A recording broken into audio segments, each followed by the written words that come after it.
Okay, you guys, so I have been on this crazy journey with Serving the People, a international artist organization that helps facilitate conversations for local artists. And I'm doing a series in Phoenix, Arizona, where we're talking about queer censorship and how the federal government is taking away money from LGBTQ plus programs designed to help artists.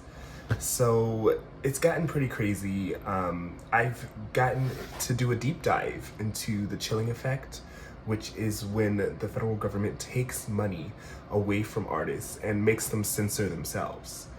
And I've also learned about what's going on in Phoenix from the LGBTQ plus film festival called Desperado that got defunded on Paradise Valley Community College. And then the Maricopa Community College affinity program called Equality Maricopa, and how it got disbanded, all because of Trump's rhetoric. So to add insult to injury, Scottsdale's Museum of Contemporary Art put together an exhibit called There Are Other Skies, which was originally called Transfeminisms, and they totally gutted all the information and the stories about trans femmes in this world. So it seems like a multi-front attack aimed at taking down LGBTQ plus programs and attacking queer artists. And I really think when it comes to fascism, the first line of defense is really the arts. We are on the front line of a battle to keep stories like mine, keep stories that involve trans people and gay people, keep them out there in the world. And it was so interesting to talk to my community more and just really get into how we're going to move on, how we're going to survive these cuts. And so follow along on the journey with me, and let's see how it goes. So I wanted to start off by telling you a little bit about me. My name is Twix, and I am a stage performer, drag entertainer, and all-around baddie. So I started a artist festival called Black Artist Festival Phoenix, and that spun into a nonprofit called Black Artists Found in Phoenix. And being involved in activism and movies and short films all across the state of Arizona. And so when I started bathip.org, I knew that it would be an experience for not only me, but the community around me, my chosen family, and the people that I love. It became so much more than I ever thought it could be. We started helping artists with grant information, with gallery connections, and with wellness programs. And I felt very fulfilled about the way that I was showing up in my community and helping people on not only a local level, but a national level with my nonprofit jobs and the way I showed up in the world. So I had saw the headlines. I knew what the stories were, right? Like, we're talking the Department of Education handing down all these guidelines about how schools should be run. And we're also talking about book banning. We're talking about LGBTQ plus authors not being able to get their stories out there. And so I had known the general themes, but I wanted to get deeper into it. So I decided to do my own research and see what was really going on here, and how it affected me and my chosen family, but also how it affected this country. And it got pretty scary pretty quick. Are sounding the alarm about a set of measures that they say target teaching and writing related to LGBTQ issues, race, and more broadly, freedom of speech. Around the country, efforts to ban specific books or even whole categories of books are. Schools and universities I reached out to say they are still trying to interpret all the policies that are coming down. Superintendent Tom Horn says that schools should remove language that has to do anything with DEI. Since taking office, the Trump administration told agencies to roll back diversity, equity, and inclusion programs and initiatives. I'm opposed to DEI because I'm a passionate believer in individual merit. Everybody should be treated as an individual, and nobody should be discriminated against in order to so-called diversify. At the university level, changes have started. The University of Arizona's diversity website now routes back to the university's homepage. It was there when we searched it back in early January. I mean, that's the core. Schools and universities I reached out to say they are still trying to interpret all the policies that are coming down. Superintendent Tom Horn says that schools should remove language that has to do anything with DEI.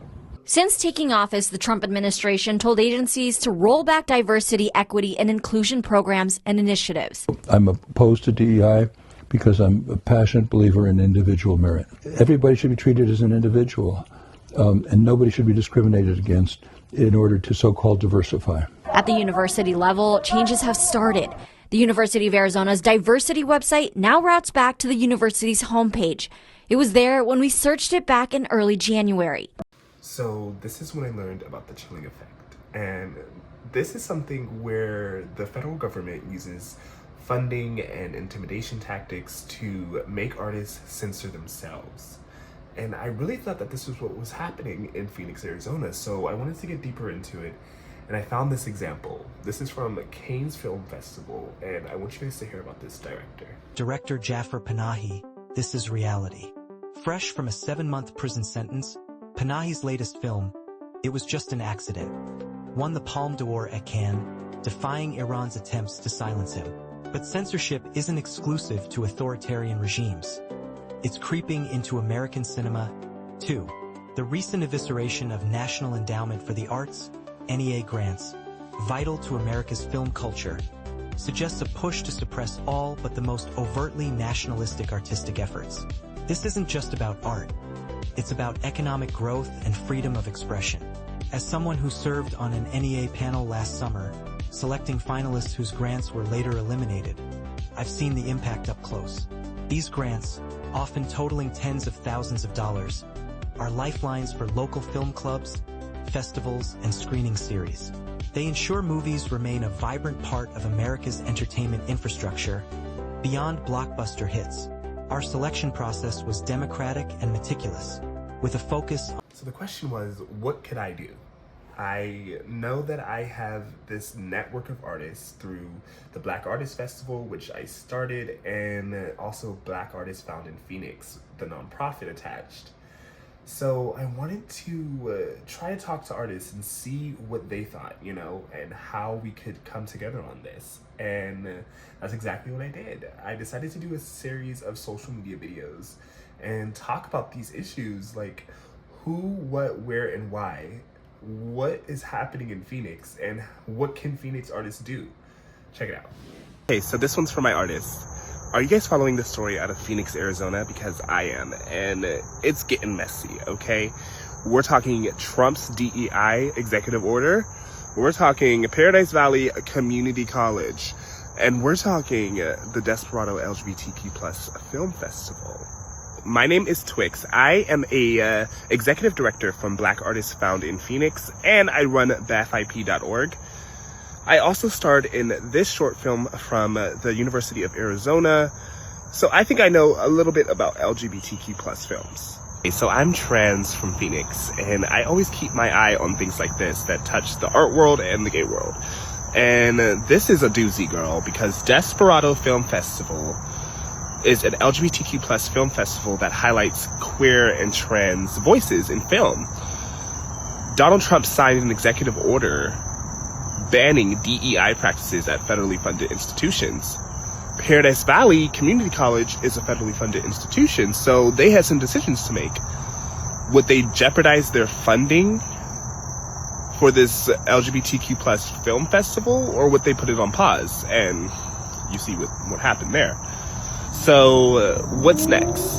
The student organization that's running the film festival has said that this is like a temporary pause and that they will come back as soon as they can.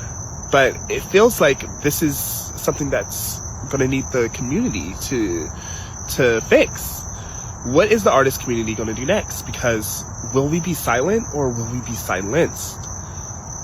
I know that community and building inside of your neighborhood is important, and it's what gets me through the day. But I wonder what the artist community is going to do, because what happens to gay people, what happens to trans people could also happen to you. We see how Trump's been attacking gay people, our suicide hotline, attacking trans service members. But we also see how his rhetoric has emboldened state level politicians to hold funding from arts programs. We saw it in Arizona with the skinny budget. And I wonder, like, do artists realize that what happens to us could happen to you so easily? So I think this is an issue that we can rally around. I'd like to know more information. If you guys know more about this, drop it in the comments below. What do y'all think? Hey y'all, hold on. I got an update. If you were paying attention to my last video about the Desperado LGBTQ plus film festival, you're gonna wanna hear this. Okay, so I told you guys about the Desperado LGBTQ plus film festival, but Paradise Valley Community College is not the only campus that's been affected by these DEI cuts. Okay, so the nation's largest community college system, Maricopa Community College, just put out a letter saying that they are disbanding one of the biggest affinity groups, the LGBTQ plus affinity group, Equality Maricopa. And so not only is this affecting Paradise Valley Community College, it's also affecting the Maricopa Community College schools all over the district. This is something called the chilling effect. If you don't know what that is, look into it. This is when the federal government holds money and gets artists to censor themselves. Y'all, this is definitely scary, but there are people out there who are fighting for you. So I want to know, if you are a Equality Maricopa affinity group member, if you are a part of the student organization with the Desperado Film Festival, if you have been affected by these DEI cuts and you went to Maricopa schools, you went to Paradise Valley Community College, comment under this video. I want to know you. I want to be in your circle, in your network, and we're going to get through this together. Y'all. The Scottsdale Museum of Contemporary Art is no longer a safe space for LGBTQ plus artists, and they just proved it. They cut the exhibit called Transfeminisms and changed it into something called There Are Other Skies. They didn't do this because they wanted to stick to artistic values or had some type of integrity issue. They did it because they are bending the knee to Trump's DEI war and cutting LGBTQ plus inclusion. Now, they don't care about LGBTQ plus artists. They just want to take their art and make money off of it. Who said that? Who said that? Okay, so I think it's important to be clear and do a deep dive into each one of these programs, because we have to understand the programs and know what's going on so we can try to help. Why is Trump attacking these LGBTQ plus programs? What can we do now that we know that this is a DEI war? And who are these people? What type of work do they do? I had all these questions, so let's get into it.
Hi, everybody. My name's Alan East. I work with the Desperado LGBTQ plus film festival here in Phoenix, Arizona. Our festival was January 24th, 25th, and 26th of 2025. I can't believe we've been going for 16 years. It's exciting. It's great. And we're happy to have Michael Mabbitt. Am I saying that correctly? Yep. Okay, he's the co-director and co-writer for Any Other Way, the Jackie Chan story, and we're excited to talk to him about it. And Britt Ruert is here from Paradise Valley Community College.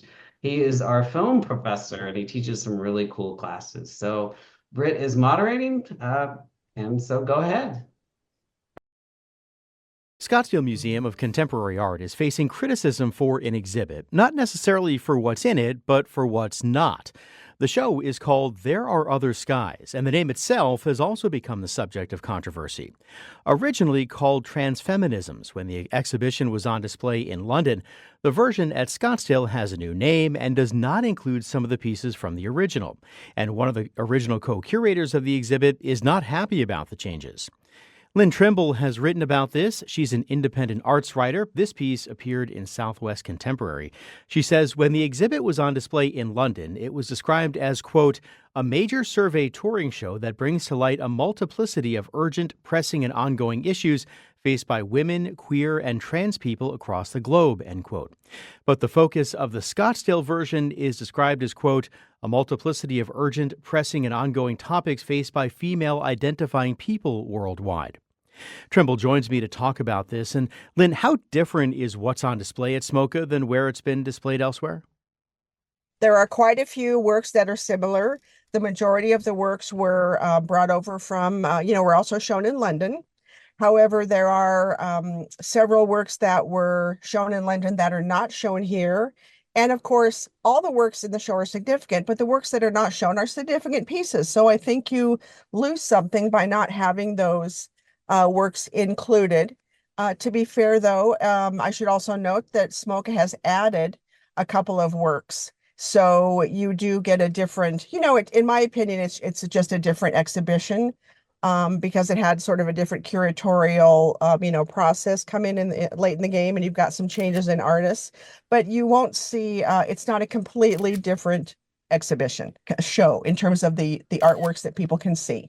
Was it always planned to be a little different in Scottsdale than it was in London?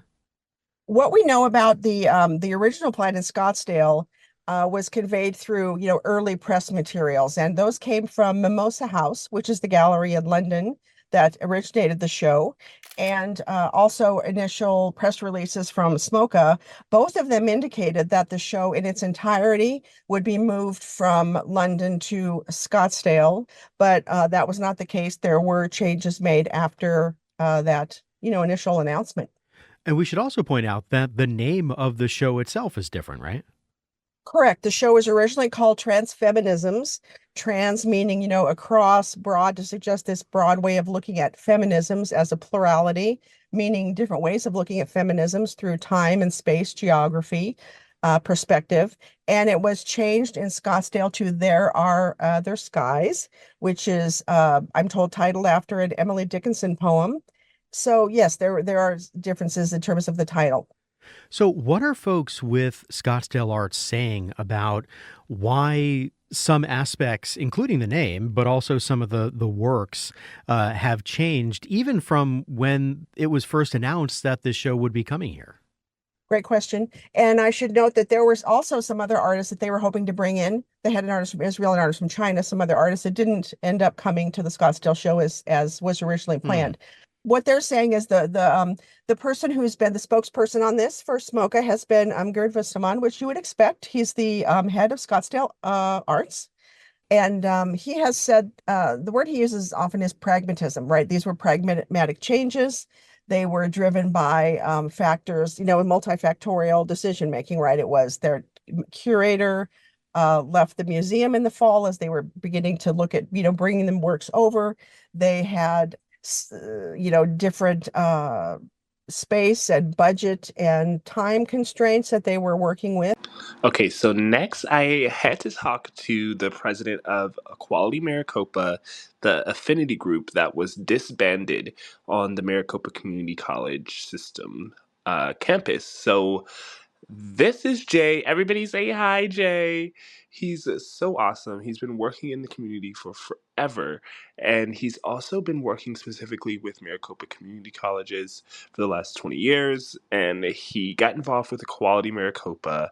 And this is him just explaining all of that background, but also just talking about how Equality Maricopa really helps students and it helps them with scholarships. It helps them with access to a community of LGBTQ plus students and faculty members who really care about what's going on in these students' lives. And recently, the Maricopa Community College system decided to disband this affinity group, and it's really sad to see because they were offering so many services to LGBTQ plus students. This is the nation's largest community college system. And with that became a lot of LGBTQ plus young students. And so Jay recommends that students who are affected by this definitely reach out to him, stay connected to Equality Maricopa because they are still in business and they also are still helping people. They're out there as a nonprofit organization, and Jay actually shared this with us before it happened, but there is an article out about it now in the Phoenix New Times. So make sure you guys go check that out. Jay's just telling us here about all the things that he does to help LGBTQ plus people, but he's also talking about the fact that, you know, just because the organization was disbanded and the administrators don't feel like they can support us anymore doesn't mean that we have to stop the fight, the struggle. And, he and Equality Maricopa is a perfect example of this because they have continued their work. The group has relaunched as a nonprofit after the county community college tried to ban them. So, survival is in our nature as LGBTQ plus people, and Jay's no different. So, as I started to think more about this issue and how censoring really affects artists, I started to think about my ancestors and the people who came before me.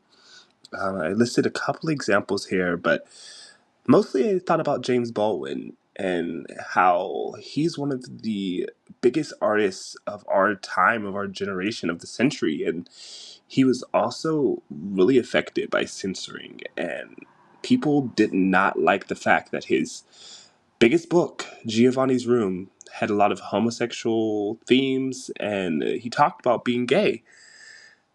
And this got him banned in a lot of bookstores and museums across the country. But he didn't stop. He kept fighting, he kept writing, he kept debating. He did move out of the country, he moved to Paris, but then he came back and he kept up the debates and he kept up the talks because he understood something. The fight is more important than anything else. We have to keep fighting, we have to keep surviving. Okay, so the only question that I had left is how can my community survive these cuts? And the answer became clear. We have to look to our ancestors and see how artists survived this in the past because fascism attacks us first. Artists are on the front line of this situation, and we have to make sure that we are looking to our past to inform our future. So I think about James Baldwin and his book Giovanni's Room.